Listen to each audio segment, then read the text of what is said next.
هذا اللي يشتري من بيوت الكراتين. حسبي الله ونعم الوكيل. حسبي الله ونعم الوكيل عليكم.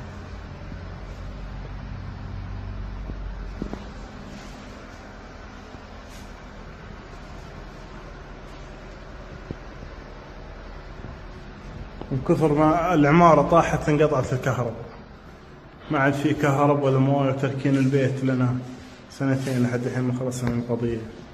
حسبي الله ونعم الوكيل.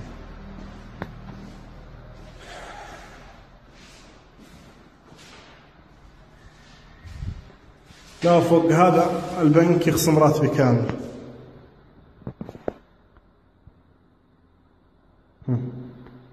مدفوعات رواتب قسط تمويل على طول، يعني لا سكن ولا بيت ولا شيء. حسبي الله عليكم ونعم الوكيل. حسبي الله على البنوك الربوية هذه. حسبي الله عليكم ونعم الوكيل.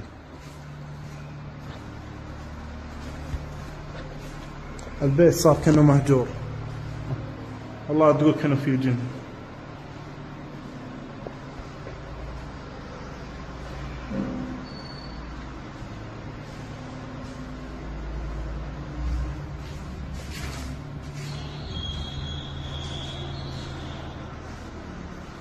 انتبهوا انتبهوا يا شباب، والله اني طحت فيها قسما بالله، اني لي 2 لحد الحين ما قدرت اوصل بحقي.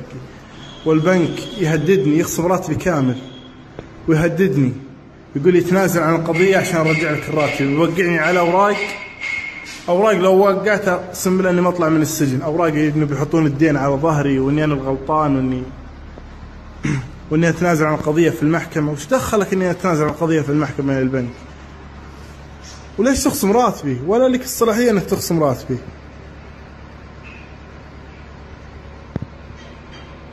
حسبي الله عليك ونعم الوكيل. حسبي الله عليك. الله ينصر.